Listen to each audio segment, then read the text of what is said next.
Hello and welcome to another beautiful episode of ERAΘMUS. The podcast that combines the two most brilliant things, Erasmus and Athens. On the microphones, Nikos Dionysatos. And Iasonas Kolyvas. And today we have a very hardcore episode, the Finnish episode. It's time for Finland, Suomi. So, Mikko, tell us, introduce yourself. All right. Hi, everyone. I'm Mikko from Finland. I study in the southeast of Finland in Lund University. And right now I'm in my master's and I'm doing Erasmus here in Athens at NTUA. It's a new addition because in Pantheon we didn't have enough Finns. They don't socialize too much, so we couldn't scout them. So, let's start. So first of all, what have you studied as a bachelor's degree and what's your master's? I just graduated this year as bachelor in energy technology in Finland. And right now I'm in my master's and my main direction in master's is energy conversion. Okay, very, very useful. For Pantheon standards, we could never, I think. But well, okay, it's a different it's university. a different field. Yeah, okay. Obviously, and very specific. Yeah. I don't think we have such a thing in Greece. So such a special bachelor's degree. Yeah, focus. All right. So why did you choose to come to Greece and specifically to Athens? How did it come about? I have a very short answer for this one. It's the sun and the warmth. Oh, okay, yeah. Makes total sense. And also because it's a relatively cheap country. These were like my main standards. Yeah, for a Finn. for a Finn, for sure, yeah. Okay, yeah. So how is it in Finland, the weather? How would you describe it? Is it like foggy and cloudy? We think? Yes, I have a short answer. This one is cold and dark. And dark, of course. Yeah. I can't wait for the Norwegian episode to say the same. Yeah. And I would think that it must be very humid too, because there are so many lakes there, right? No, not humid. Oh, okay. Maybe in the summer, but yes. Summer is small anyway, so yeah. Yeah. We had 1 week of good summer this year. Oof. Okay. I mean, that was painful. That was painful. Whereas right now it's December and he's wearing a t-shirt. And outside, now it's the middle of the day. Yeah. And it's 25 degrees more. I have to say, in Athens, the weather has surprised me a lot. Yeah. I mean, it's December, almost in the middle of December, and it's still very warm. Yeah, but during the night, it's not very cold for you, but it's kind of cold. Yeah, I was in October, I was at the beach. It was a kind of cloudy day, but still warm for me, and I saw people walking with winter jackets, and I was like, well, what is this place? Is this really a cold weather for the Greeks? Yes, yes, absolutely, definitely, absolutely, it is. Yeah. So back to the main questions and stuff. So how do you like the city so far as a visitor? What are your favorite sites in Athens so far? Yeah, as a tourist, let's say. Touristy sites, I've only been to Acropolis. I haven't been to any museums because I don't like museums. Okay. A frank man. Yeah, very honest, very Finnish. Again, very direct to the point. Yeah. Only with the ESN trips, I've been into the mandatory museum visits we had to take. And, mandatory. Yeah. we forced them. We forced them to go. If you don't do it, you get expelled from Greece. Yeah. And I tried to act pretend that very interesting, and I look at the museum, and it's to me it's everything is similar. I get if you kind of beforehand check out what's so special about this archaeological site or something, but for me it's just old stones Yeah, But okay. I of course I understand for some people like they're more thorough about they know more about this stuff. But for me, I'm not really interested about this. Yeah, I mean, kind of. in some museums, it's true that they have like huge exhibits of very simple stuff, and like huge pottery collection, and they're all the Yes, same. yes. The pottery collection for me, when I looked at it, it's similar to me. Yeah, but on the other hand, like we have very nice statues and stuff, and maybe okay, like these are more interesting. But Probably. anyway, okay. So, have you been to any other places outside of Athens? You mentioned the ESN trips. Did you see any island or village? Did you like it more or less than Athens? Yes, I've been to Gina Island and Paris Island.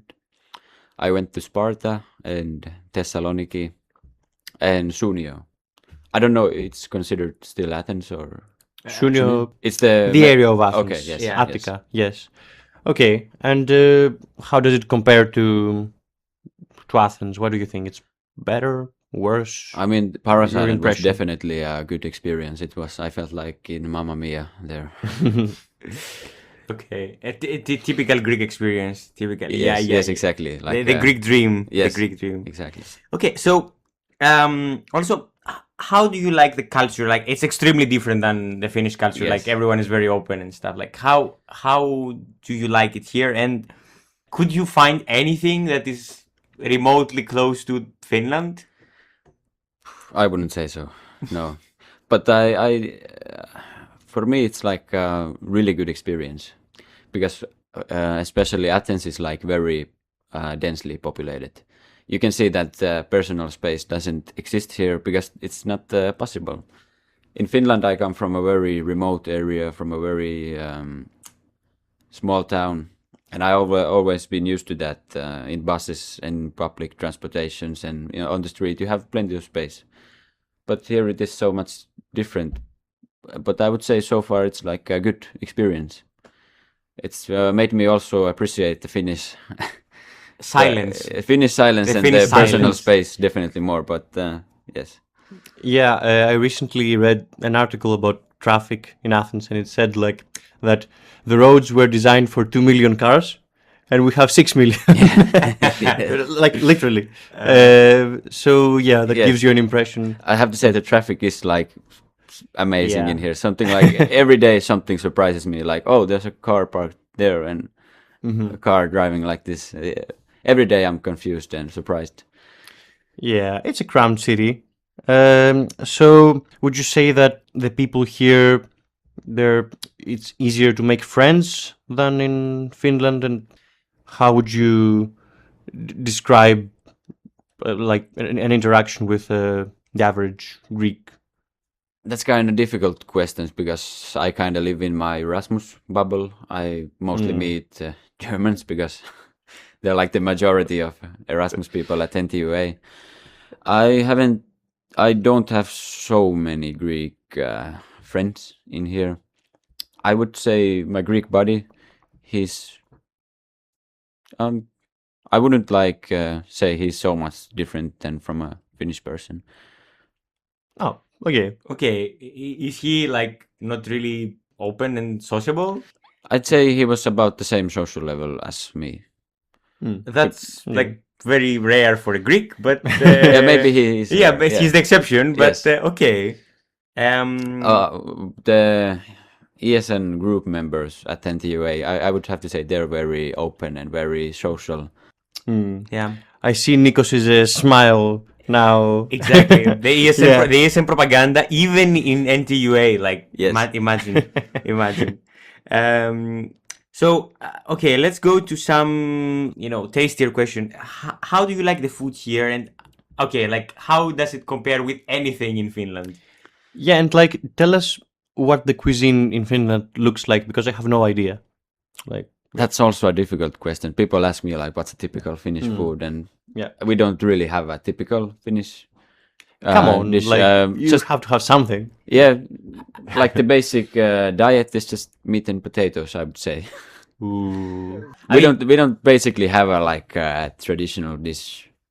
At least I don't know. I think like in Finland you were a scarce society like until the 20th century. Like there weren't many resources there. Yes. So we've been a very poor country. Yeah. Some time ago. Yes. And then Nokia arrived. Yes. Yes, and we became all very rich. Do you eat in Finland a lot of fish or No, something? No, I wouldn't say so. Okay, but you have a lot of international. Only reindeer. You have a lot of international cuisine, right? Like Yes. I mean, tortillas and like tacos and like it's very Scandinavian. Yeah, when I were in Norway, they gave us like one time nachos with a stew of reindeer, and I was like, bro, these guys are crazy here. They combine the weirdest stuff. Yeah. Okay, so how do you like the Greek food then? I like it. You can listen to the love like he has like in the speech. It's very I also have to mention it's really cheap.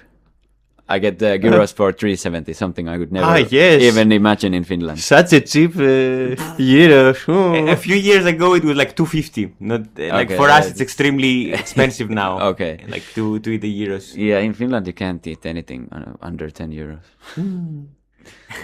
Oh my god. Okay. So also a thing that we're interested in is the cost of living. I don't know in Finland if you were renting or owning the place where you lived in, but like if you could compare the situation in Finland and here in Athens, how easy it was to find a house and the cost. I found my house relatively easy. I think it was the second apartment I applied here in Athens, and I got it. And like, would you consider it expensive or it's affordable? the same? It's the same price level as in Finland. Oh, so it's expensive. So it's expensive. Yeah, it must be for us. Yes. Again. Okay. Okay. So that's like a very specific Finnish question as well, because for this episode I wanted like a male guest.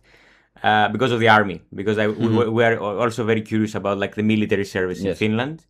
In Greece, our charismatic defense minister, he's obsessed with Finland, and he wants to make our military service more similar to the Finnish one. Okay. Like more effective. So tell us about it. Like tell us about the experience in general.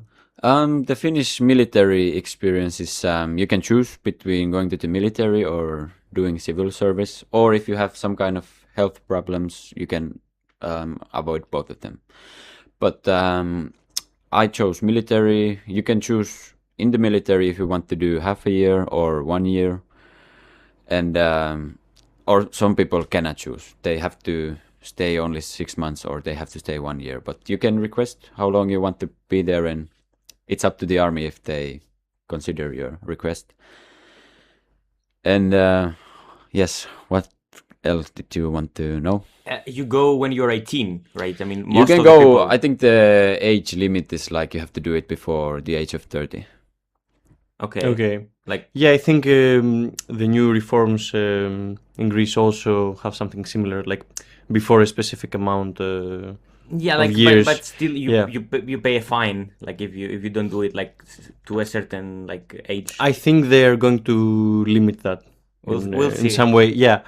Okay, so more or less we have the same situation with Finland, because like Finland has Russia, Greece has Turkey, and we both have a mandatory military service. But in Finland, from what I understand, they go earlier. They go at 18, most of the people. Yeah. Whereas here we go after our university studies. Yes. And I think the Finnish model is much better, because now we Greeks have the problem that we have studied, we apply for a job, we maybe do various things, we start earning money, and then we have to go for 12 months to serve, and our life is cut in half, basically. I do agree. It's weird system, I would say. Yeah. Because at 18 it's easy to go. You just move out of your parents and you you learn a lot of basic life skills in the military, I would also say. And that's a crucial difference as well. Like here, you mostly clean toilets. Like it's, or you make your bed. It's very different because like in Finland, I think that you want someone that can do useful stuff in a war scenario. Yes. Here, we don't. Yeah, but also it's a different like needs because in Finland they have to defend, I'm assuming now, but they have to defend like a huge border. Whereas here, if a war happens, it's gonna mostly be like the special forces and the Air Force and the Navy, and the average soldier is not going to do so much because Yes. we have a small border with Turkey. But Exactly, it's the border that's, I think, the most crucial part of this, yes. Okay, so tell us about the life skills. It's like interesting. What have you learned? Well, I mean, when you're 18, you're a young male, you have certain, like, you can have problems with discipline. You can be kind of, your attitude or your lifestyle can be a little bit lazy. You don't want to wake up early, or you can have authority problems, but they're all fixed in the military. In there you have to comply. And you also, I would say that keeping your stuff, your personal items in order and cleaning up after yourself and keeping everything clean is a good life skill. Mm-hmm. Okay. It's not, in Finland they say like military makes boys into men. I would say there's a lot of truth in it. At least I did a lot of mental growth during that 1 year. And would you say that like your officers and the people who trained you, you look up to them? Of course, yes. In Yeah, that's a Finland, big thing. Yes. That's a Yeah. huge difference, I Yes. think, like regarding abuse of power, for example. Yeah, because in Greece, even if, okay, obviously not everyone is bad in the military, but there are some small things, even if you're treated properly, that like they ruin your mental well-being, I think. Yeah. not just mental well-being, your faith in the institution, because there is an amount of corruption. Like if you know someone who knows someone, they can put you in a better unit that is where it is easier to serve. Yes. This, Yeah. I think this couldn't happen in Finland. Yeah. It doesn't matter if you have connections. Yeah. Too egalitarian. Like they're an egalitarian society. So Okay. yeah. Interesting. Interesting. Yeah. Super interesting, actually. And it's a unique thing in Europe to have mandatory military service. It's rare. Yes. I thought it was only Finland and Norway, but then I learned it's the same in Greece. And Cyprus. And Cyprus, of as course. well. Cyprus, Yeah. yes. Okay. So, I mean, I think that was it. Like, I think we have covered Finland, and I don't know. Do you have like any questions about Greece? Maybe a lot, but Or any comments to or any comments to all this? I actually do have like one question for you, which I've wondered. Do you consider that sometimes there's a lack of personal space? Or do you consider it normal that the buses and the metros are crowded? And do you get anxious in there? Is it normal to you? When you say personal space, you mean like your immediate surroundings Yes, as a yeah, person. yes. I think it's normal. Like it's more than normal. Like we don't want personal space. Okay, Like, yeah. we want to hug each other and to like have. actually, okay, obviously when the metro is very crowded, that's a problem because okay, you don't want people to like I don't know, to shove their hands and stuff up your face when the metro stops and starts. Yes. And you maybe don't want to smell someone who hasn't had a bath, which can happen sometimes. But we don't think of it as a cultural thing. It just happens. Like it's okay. Today it was very crowded, and I think that maybe what is very crowded for you is not very crowded for us. Yes, I agree. Yeah. We might have different standards. Also, maybe another thing is, for me and for many Greeks, I think, we don't want to go and sit in a restaurant, for example, where there aren't a lot of people. We prefer to see that there are people and sit next to a table with other people. Yeah, then it's completely It opposite. feels a bit weird to go somewhere and there's just like only one table full. Maybe that's also a sign of what you're describing. I don't know. Yes. Okay. You answered my question like perfectly. And we also greet each other by hugging and kissing and kissing. So yeah, like a lot of physical contact, basically. Yeah. Okay. Yeah. So that was it. It was amazing to have you here. We were desperately searching for a representative from Finland. Thank you for appearing. Thank you. Thank you. Very interesting discussion. Ole hyvä. Yeah. And see you very, very soon. Guys, don't forget to like, subscribe, send it to your friends. So see you around. Bye. And how do we say it in Finnish? Hey, hey. Hey, hey. Hey, hey. You don't really say goodbye, like you're like, hey, hey. Yeah, we have an official word for it, but nobody uses it, so... I think I would Hey, say hey. Hey, hey. Hey, hey. Yep. Bye, guys. Bye, guys. Thank Bye, you. guys. Thank you.